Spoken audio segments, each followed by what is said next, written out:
Welcome to the Superfacts Show on the Superfacts Network, featuring St. Laz, who also hosts the popular web series Gem Pop, and music journalist Mark Walter Ward. They have discussions about hip-hop, culture, society, philosophy, and everything else. Now available on YouTube and wherever else you get your podcasts.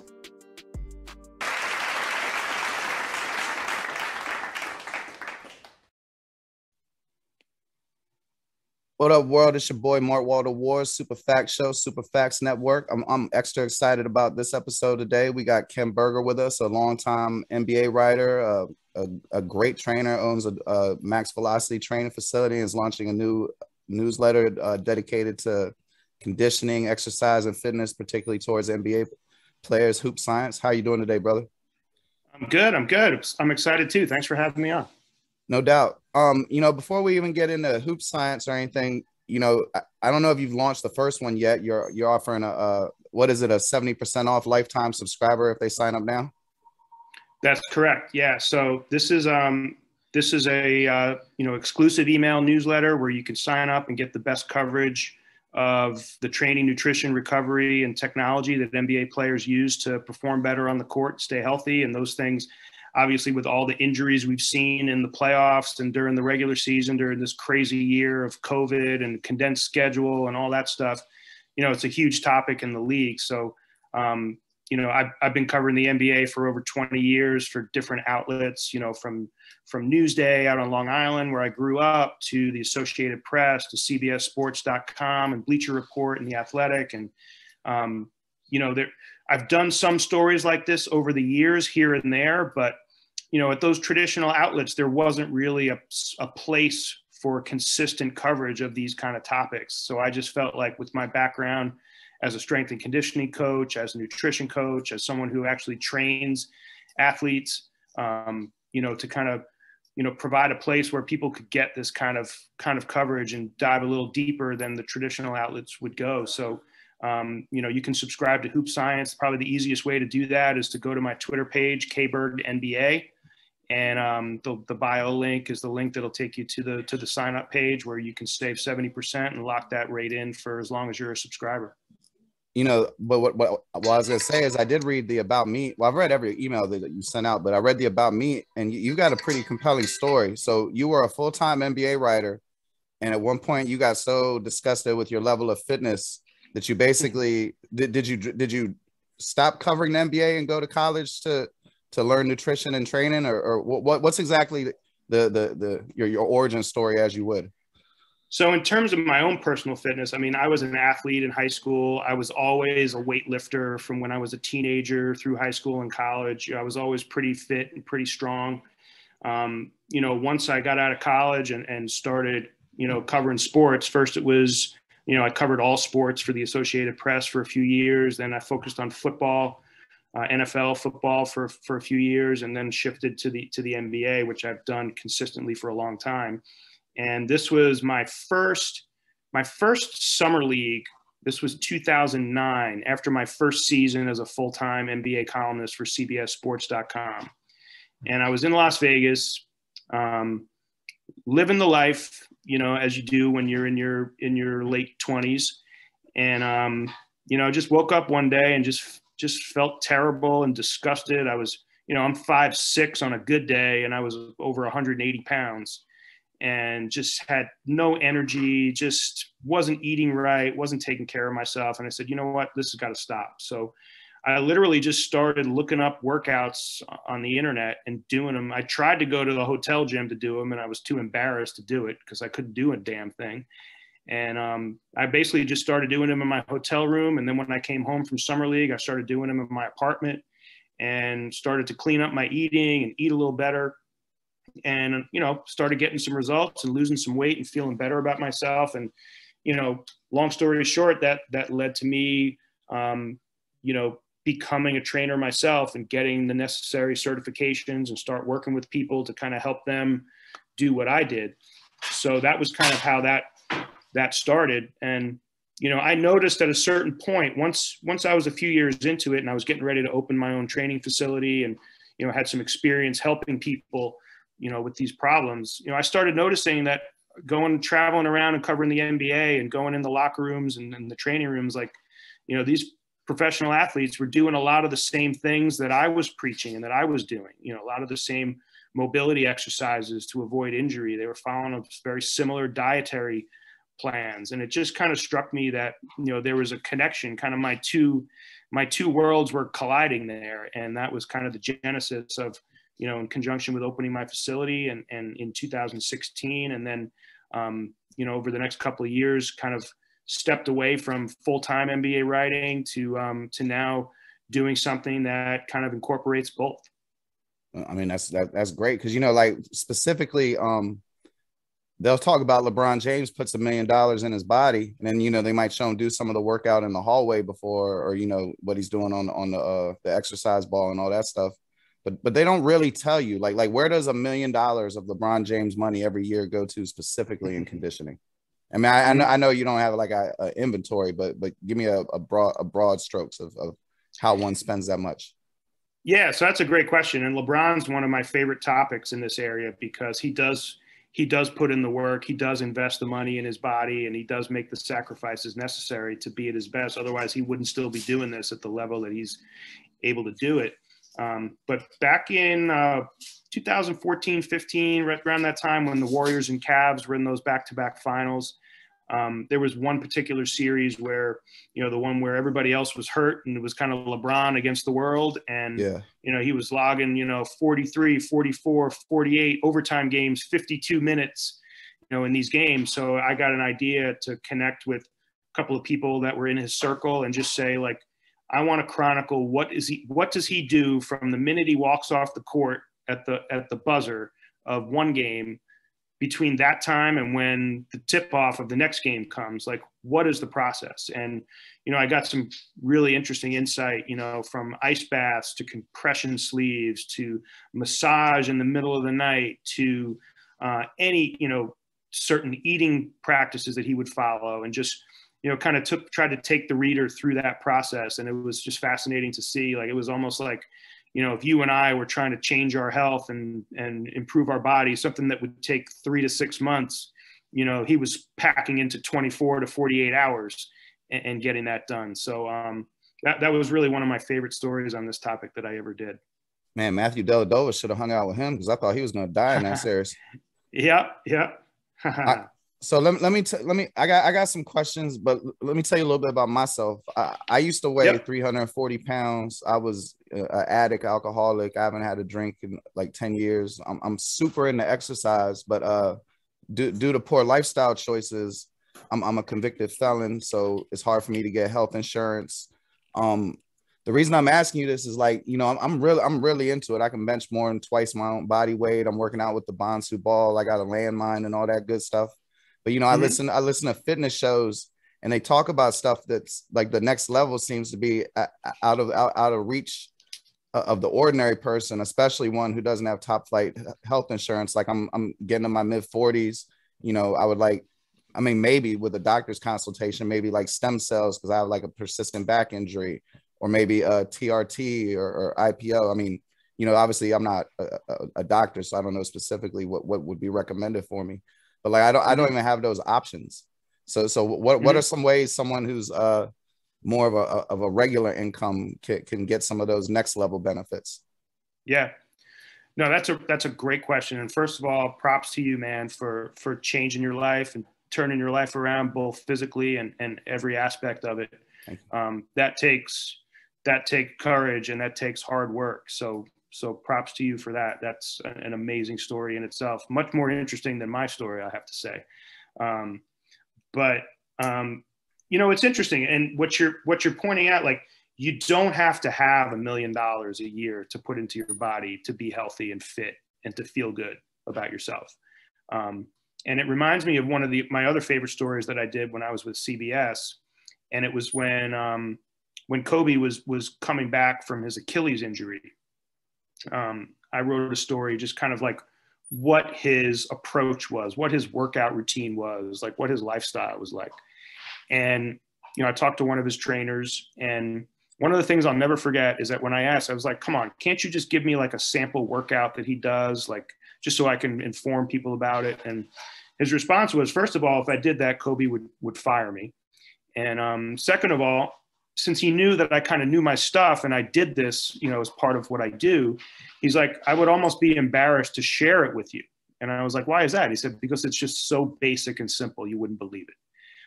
So there's this perception that the higher level the athlete, the more income they have, the more access they have to equipment and different technology and things, the more complex their program. It's actually the opposite. And I agree. The basics, definitely. I mean, if you just did kettlebell swings every day, you'd probably be pretty good. I'm talking about more like the recovery aspects. Like, you know, I wish I had access to a sauna, for instance, you know. And I'm wondering if there's any, and like I know those saunas that the UFC fighters sit in that cut weight aren't as good. I don't know. I was just wondering if there's what are some more affordable like after you work out, you know, therapy stuff, or is there a mobility program you would recommend? Because to be honest with you, man, I gotta get this back loosened up. Yeah. So a couple of things on that. Number one, the best recovery tool known to mankind is 100% free. Sleep. Yeah. I mean, and I hate to oversimplify things, but that literally is like, you know, that is the best time you could invest in your body, is to make sure that you are getting the proper amount of sleep. So, you know, beyond that, you know, there's different products out there. There's electrical stim and there's, you know, your compression sleeves that you can put on. But most average people like us, we don't need that, all those bells and whistles. Right. We just need to make sure we take care of our bodies. We sleep. We take time to stress release. You know, get a massage every once in a while. Do some yoga. You know, simple stuff. You know, in terms of post workout, you know, make sure you're eating the right foods in the right amounts. Make sure you're fueling your body so that your body can recover properly. Get plenty of protein, plenty of the right kind of carbs. Make sure you're drinking tons and tons of water. That's a misperception, and it bothers me sometimes, is that, you know, we have all these things out there that people spend thousands and thousands of dollars on, like the Peloton or the mirror or all these different gizmos and gadgets. And listen, some of those may be useful for professional athletes that make $40 million and their teams are worth billions and they're willing to invest this money in it. But for the average Joe, it's just being the best at the basics. You know, learn how to execute your squats and deadlift and bench press better. Learn to get your form better. You mentioned a mobility program. I mean, that's one of my strengths as a coach, is helping people kind of sort out movement dysfunction and move better and alleviate pain. The best person I know in the business for that is a guy named Kelly Starrett. He's out in San Francisco. He owned San Francisco CrossFit for many years. He's a doctor of physical therapy, and he has an online program called the Ready State. And he didn't ask me to promote it or pump it or anything, but your question prompted me to think of him. You know, he's worked with professional athletes and military and older population, and just on learning how to take care of your body. And his whole premise for what he does is that, you know, yeah, it's beneficial to go to a physical therapist or a chiropractor or some other type, an acupuncturist or some other type of service, but a lot of people don't have the funds for that. And to your point, maybe don't have the health insurance that'll cover it. So the average person should have the ability to understand what's going on in their body and be able to fix it themselves. And so with foam rolling, with lacrosse ball therapy, with, you know, different stretches and mobility exercises. So there's the whole point being, you can take great care of your body without investing anything close to $1 million a year, or even maybe $1 million the rest of your life. Most of the best stuff is free. Except for Olympic weights during the pandemic, apparently. You can spend a lot of money on that. But yeah, for sure. I got a couple of specific questions that are, you know, like more related to like my fan, you know, being a fan and you know, you have knowledge. So, well, since you were just talking about eating, how about supplements in the NBA? What supplements do players use a lot, and what do you find to be effective? Like me personally, I only use creatine and turmeric for the most part, and you know, a D3 athletic greens D3. But what are the NBA players using, and what would you recommend? So those are all good. You know, first and foremost, you got to have a really potent and pure form of a multivitamin. in your diet, because even if even if you think you're eating perfectly, there's probably a few boxes you're not checking that you have to get that supplementation in to fill the bill. What would be a common one? So I don't know about a common one, but my personal favorite is called Vibe. It's a liquid multivitamin sold by Aniva Health. It's a company in Minnesota that I partner with, and I use their supplements and I promote them and to my own clients. I'm sorry, that was poorly phrased. I meant what's a common lack of a vitamin or mineral? Oh, I see what you're saying, like a common deficiency. Right, because you said even if you eat good, you check all the boxes, and I eat pretty good, mostly grass-fed beef, sweet potatoes, and eggs for the most part. But I know I don't check every box. So like, what's one that people usually? I mean, people leave vitamin D on the table a lot for sure. Right, that was one of the ones I was going to mention. So vitamin D is one of the most common deficiencies. Honestly, H2O is one of the most common deficiencies, and again, that's another one that's free. Most people don't get enough healthy fatty acids. They're way more into the unhealthy fats and the saturated fats and some of the toxic fats, and they don't get enough omega-3 fatty acids. And it's important to get a high quality dose of that for joint health, for cellular health, and just to help all the processes in your body work better. I'm glad I got you. I heard about omega-3s sometimes not being good. And so I had omega-3, but I wasn't sure if mine was good or not. And I also heard you shouldn't take omega-6. So how do you find a good omega-3 oil? So most people get way too much omega-6, which comes from like saturated fats and fried foods and processed foods. So they're really deficient in omega-3s. Nordic Naturals is a great brand for that. You want to look for one that is wild sourced. And the mistake that a lot of people make, the stuff that you would buy over the counter in a Walgreens or a CBS or even a GNC may not be pure enough in quality. And also what they call for you to take is not sufficient to really make a difference. So I usually recommend to my clients, if you've not been taking an omega-3 supplement and you're just starting, first of all, don't take it. And again, I'm not a doctor, so don't misconstrue, but don't take fish oil if you're on any type of blood thinner. That's not a good mix. But if you're not on any type of blood thinner, I recommend that when you're starting out, first 2 weeks, 3,000 milligrams a day of EPA DHA. So if you look on the label, they'll tell you how many grams of just fish oil are in the supplement. But what you really want to look at is how much EPA and DHA is in there. And generally take one that you can get the 3,000 milligrams a day without having to swallow 12 horse pills. So like you want to take one that maybe only 2 or 3 or maybe 4, gel caps at most will get you that. And then after 2 weeks, you half the dose, and that's your maintenance dose pretty much forever. You can take it, indefinitely. And creatine is one of the best supplements. So I'm glad you're taking that. Just a simple one. Doesn't need to have any other stuff added to it. Right. And it's been proven to be very safe and effective for muscle growth. The other one is protein powder. I would say that, 90+% of NBA players are taking some type of protein powder just to make sure that they get enough protein for recovery and cellular regeneration and muscle growth. Do they care about sugar and stuff in it? Like, do they make sure that there's ones that don't have soy or sugar, or maybe they do want soy if they don't want plant? But, I heard that basically anything that has soy in it, should be avoided. Most people should. That's one of the key, soy, gluten, and dairy are some of the key triggers for inflammation in a lot of people who may not realize it, may not have like a flat out food allergy, but maybe their bodies are sensitive to those things. So,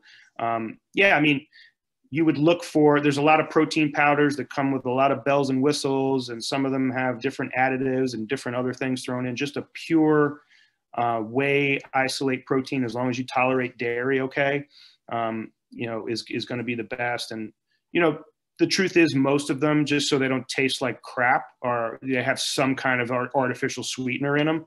Right. But I think, even though I'm not a proponent at all of guzzling Diet Coke all day long, artificial sweetener, the amount that they would put in a dose of protein powder that you would make a shake with is not going to be detrimental. The benefits will far outweigh that. Got you. So what teams have in your opinion, and well, actually, I don't know. I guess I was gonna say which ones are bad, but we don't want to offend anybody. But what teams have like significant advantages with their training staff? I mean, I know you used to always hear Phoenix back when Nash was playing, but like I don't hear people talking about it as much anymore, except as you mentioned with the persistent injuries in the playoffs and stuff. Then you start hearing about it. But I've kind of lost. It seems like they used to talk about who were the great like when there'd be a big free agency, they'd say, well, they might go to Phoenix because they can extend their career with a great training staff. So who's considered elite in the NBA right now? Mm-hmm. No, that's a great question. And I think, Phoenix was always very well known for being able to help their players prevent injury and recover faster from injuries. And I think they still have that reputation. I think the Mavs are on that level as well. They do a lot of things right.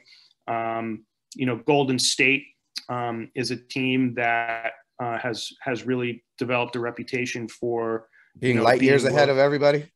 Yeah, in a lot of ways, but yeah, this is one of those ways. And in fact, they're one of the people that really spearheaded that effort. Chelsea Lane has since gone on to head up the sports performance department at the Atlanta Hawks, and you can obviously see that they're reaping the rewards there. She's really bright. And has done a lot of good things. So, the interesting thing about this space in the NBA is that every team is making significant investments in both people and technology and products to give their players every advantage they can possibly have, because they're assets. They're investing tens of millions of dollars in these players, and they're of no use to them if they're injured, right. Or if they can't perform well because they're overloaded or tired. They're all doing something. The interesting thing about the job that I have now, which is to try to tell those stories, is that every team thinks they've figured out like the secret sauce. Like they've got the only people and the only technology and the only way to do it. And they don't want anybody else to know what they're doing. So that's the interesting part. And that sometimes is a challenge in trying to tell some of these stories, is that nobody wants to give away the company secrets. But every team is investing heavily in this area now. What metric, like I have a whip strap, like what metric would you say is the most commonly used in the NBA? I heard about, Kyrie Irving famously didn't want to wear the ring, or I think it was. Mm-hmm. Right. There's that one. There's Catapult has been a popular one throughout the years, where they have the ability to wear them in practice. Now, I think we're going to come to a point soon where wearables will be fair game in actual NBA games. So to this point, the league and the Players Association has not agreed on whether they would be able to use those in games, but they do use them in practice.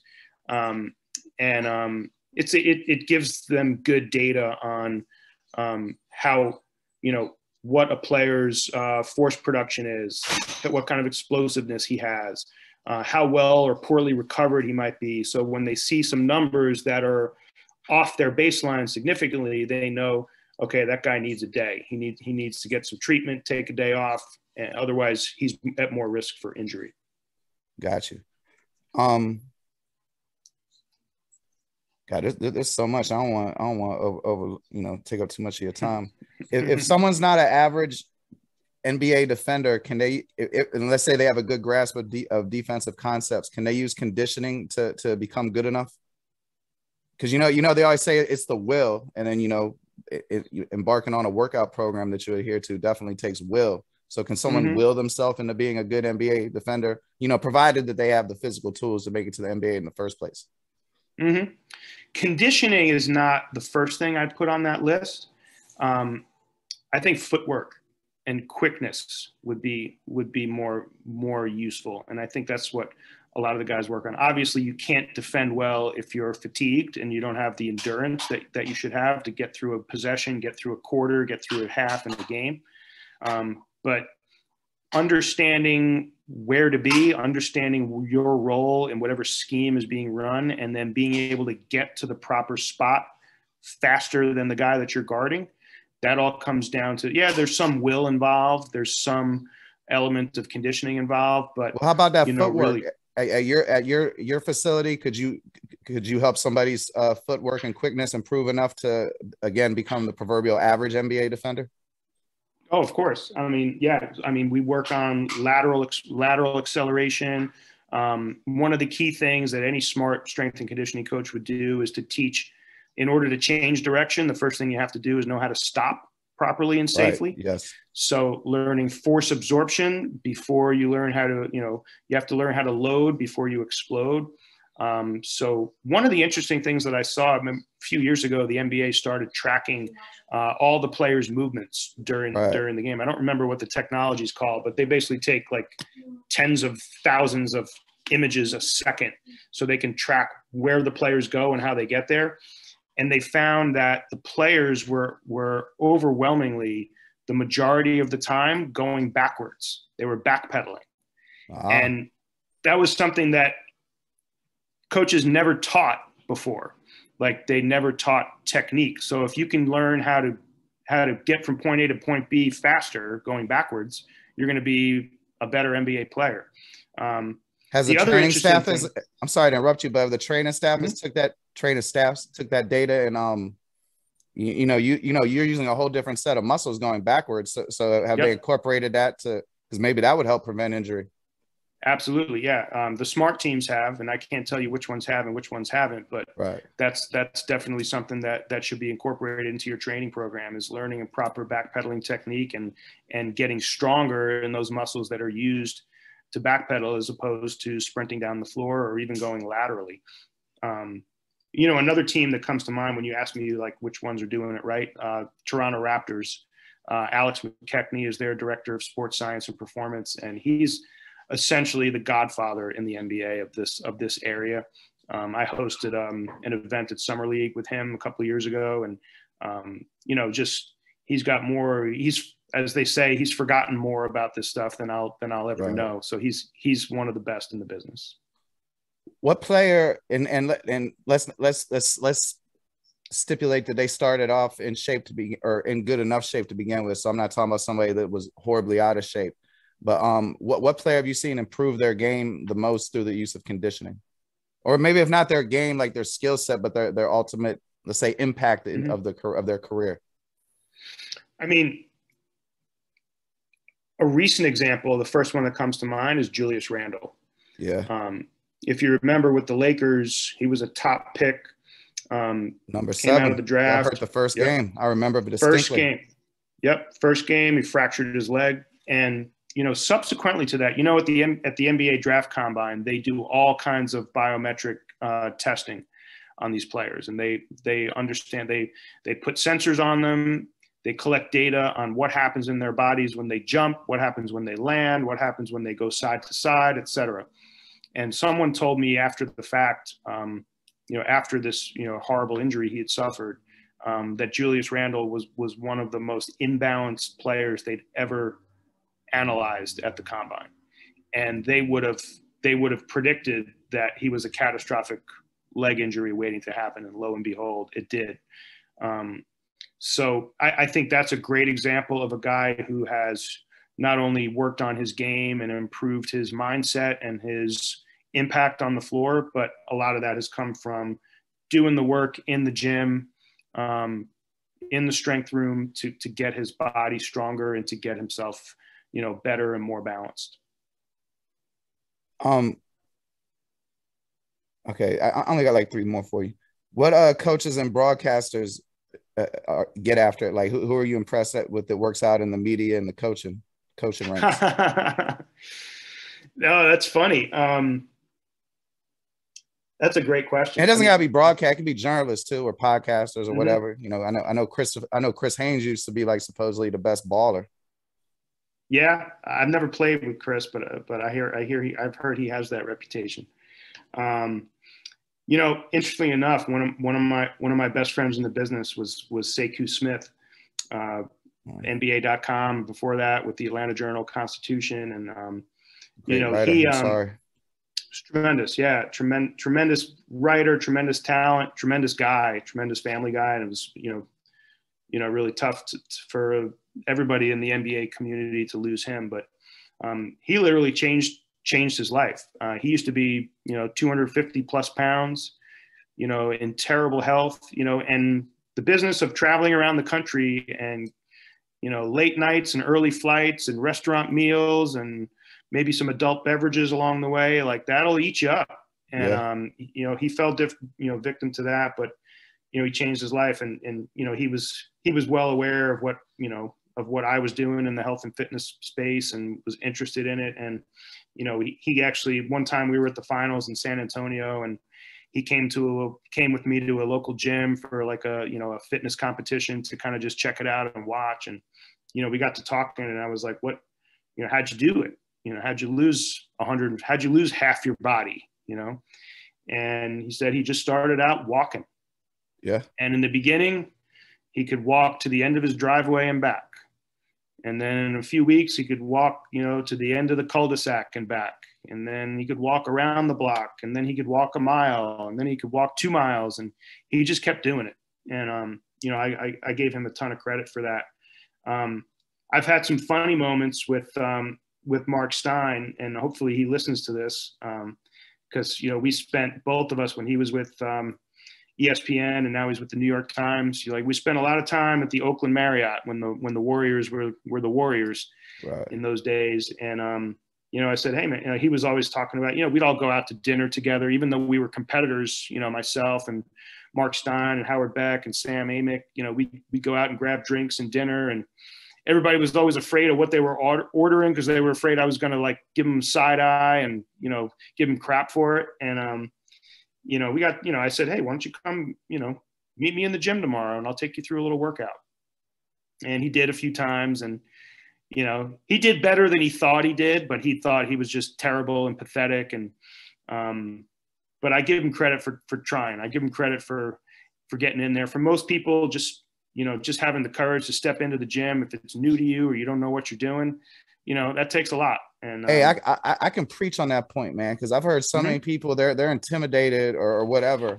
And, at one point I was kind of up there at the gym I was going to, and I can tell you, everybody in that gym, I mean, maybe sporadically there may be an a-hole who makes, I haven't witnessed it, but I'm sure there's always, badness in human. But for the most part, if you're 500 pounds and you come in there and you can only lift 5-pound dumbbells, most of the people in that gym are going to be impressed with you. Like they're not going to be looking down on you. Gyms aren't as judgy as they make it out to say. And, I don't feel anybody should ever have to feel like, I remember when you're younger, a lot, you don't want to work out in front of other people.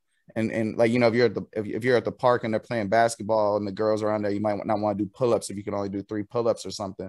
But who cares about that? As long as you're doing something to improve yourself, you're doing better than anyone that's sitting down making fun of you or talking about you. So you're the one putting positivity into the universe. And people in the gym, it's cool to go to gyms if you can't lift a lot of weight. They'll welcome you there. Gyms are much more inviting than people make them out to be.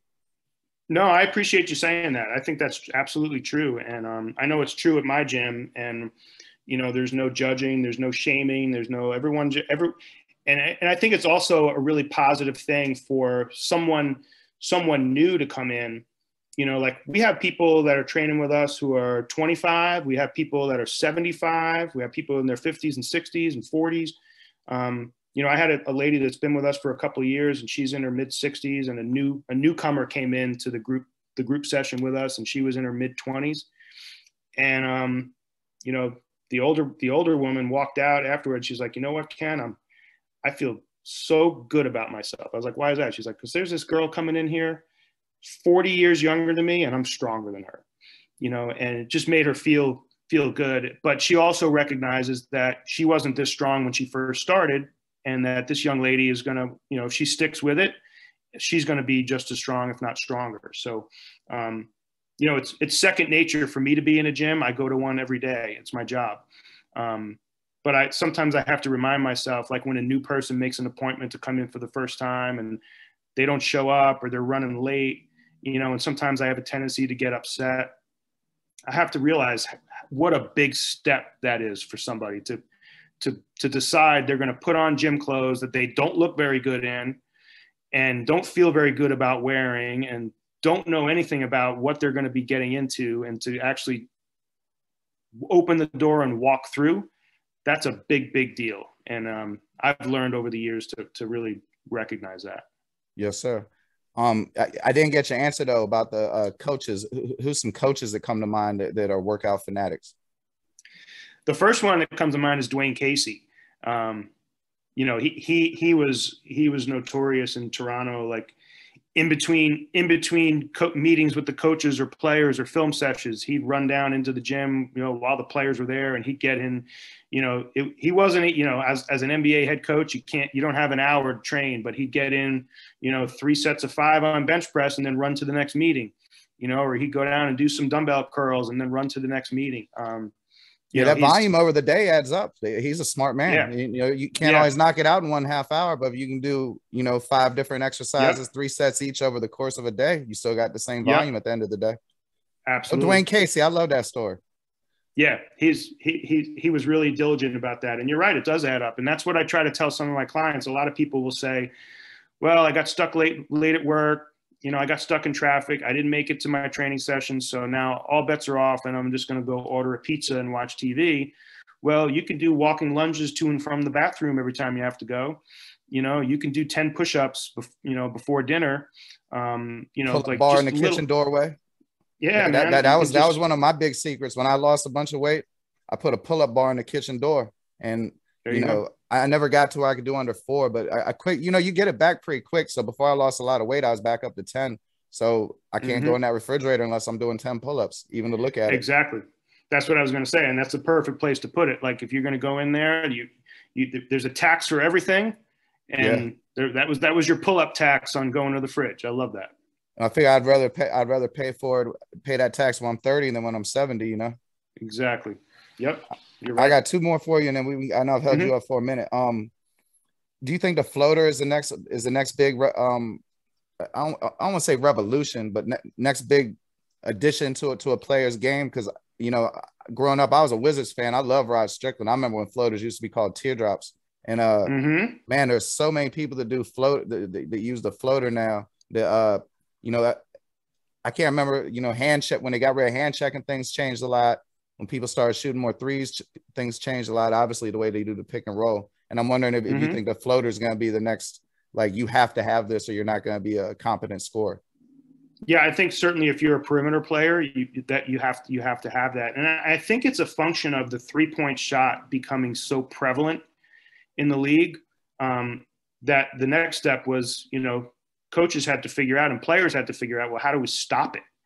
And I think they've gotten much better at guarding the 3-point line and running people off the 3-point line. And if you get run off the 3-point line, what do you do next? And I think that just leads to that maybe a little bit of a renaissance of that mid-range game, whether it's floater or pull-up jumper from the elbow. But I think you're seeing a lot of that. I've seen Devin Booker get compared, you know, like he's like the modern day Kobe. And if you watch him play, you can see some some similarities in his approach and how he gets to spots on the floor and how he attacks. The 3-point shot is definitely here to stay, but I think, you know, with the improvements in how teams have learned how to defend the 3-point line, the next progression is, well, you got to be good at something else. And I think that thing is that mid-range game and that floater that, you know, Trae Young does so well. You know, you could be like John Morant and take your life in your hands and try to dunk on everybody in the world every play. Yeah, you gotta get that floater. Who's your favorite player of all time? So I don't want. Are you allowed to misconstrued? Are journalists allowed to? Yeah. Are you allowed to even say that? Is that? We're allowed to have opinions, of course. Kobe Bryant was my favorite player of all time. I can't speak about Bill Russell or Wilt or Oscar Robertson, or that was before my time. But, you know, Kobe to me, because, you know, my first year covering the NBA was 1996-97, Kobe and Allen Iverson's rookie year.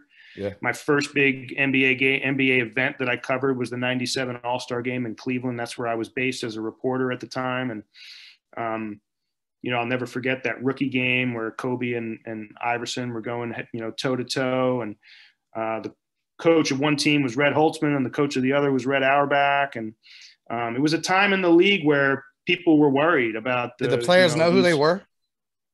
Or especially Red. I know they knew Red Auerbach, but did they know who Red Holzman was? I think they did. Kobe did. Oh yeah, Kobe was a student. He did. Yeah. Kobe was a student of the game. And you know what, Allen and Iverson was more of a student of the game than people thought. He was more thoughtful about the history of the sport and more knowledgeable about it than people thought.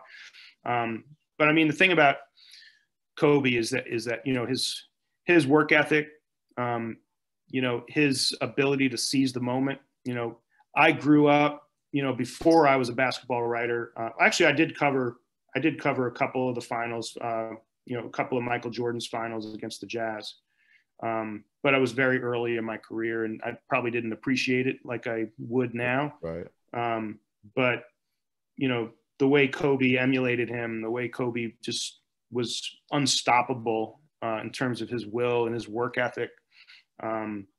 He was tremendous. And also selfishly, as a journalist, my job was to tell stories, and Kobe was always willing to give of his time and give me his insight and, speak on not only himself, but just on basketball in general. And I always appreciated that about him.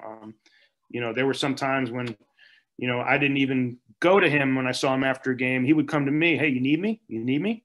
Yeah. And that's unheard of in today's NBA. Yeah, sure. He was one of a kind when it comes to that. Probably the last guy that you'll see like that. But yeah, that was an easy one. Kobe definitely is my favorite. God, you ain't gonna like me. Do you think Kobe was? I have none but respect and admiration for him, but I don't think he was even a top 10 player, and I don't think he was ever the best player in the NBA in any year that he played. I think Tim Duncan had a much better career. I think when he came in, Michael Jordan was better than him. I think the majority of his career, Tim Duncan was better than him, and towards the end, I thought LeBron was better than him. Well, and I do think he's an all-time great, though. Like I hate to sound like I just don't think he's a top 10 player. Well, when you start making those top 10 lists, it gets very crowded very fast. Right. And especially like there's a tendency now, among the younger generation to kind of discount, the Wilts and the Clyde Frazier's and the Oscar Robertsons and the like. Yeah. I mean, so there's there's a lot of, tunnel vision when it comes to that. How about the Tim Duncan thing though? Yeah, Tim, for sure. I mean, Duncan had a tremendous career, and you could argue more points, more first team all defenses. I think they're either tied or Tim Duncan has more MVPs. I mean, by any metric, not endorsements though, or culture. Yeah, I mean, points though. Like I have this. I have a 16-year-old and a 13-year-old, and they both love the NBA. And when they start rattling off their top five, and even like top five, they'll give me like top five scorers of all time, and Karl Malone won't be on it. I'm like, wait a second. He was the top scorer of all time in terms of, if you go to Basketball Reference, but he played hundreds of more games and this. I mean, there's any number of ways you can dice this up. And listen, I haven't sat down to do a top 10 list in a long time. I can't tell you whether Kobe would be on mine or not, but and that's why I wanted to preface it. He's like number 11 my favorite on mine. Yeah, is that right? My favorite player is Gilbert Arenas. So unfortunately, I live in Tampa, but I'm from PG County. I'm from right. Well, I live like very near where Kevin Durant lived, but like people in his neighborhood wouldn't come to my neighborhood. And do you have a hibachi at home? I still have some Adidas hibachis, zeros, but nah. There you go. But much like with anything with the Wizards, everything that's great always does not seem to end well. But yeah, I didn't want to ask you about the Wizards training. I was scared of the answer. Hopefully it's improved since Grunfeld left. No, I think it has, but I'll leave it at that. Well, I'm sure everything has, but yeah, I don't want to assert too much of my fandom. Well, thank you for your time, brother.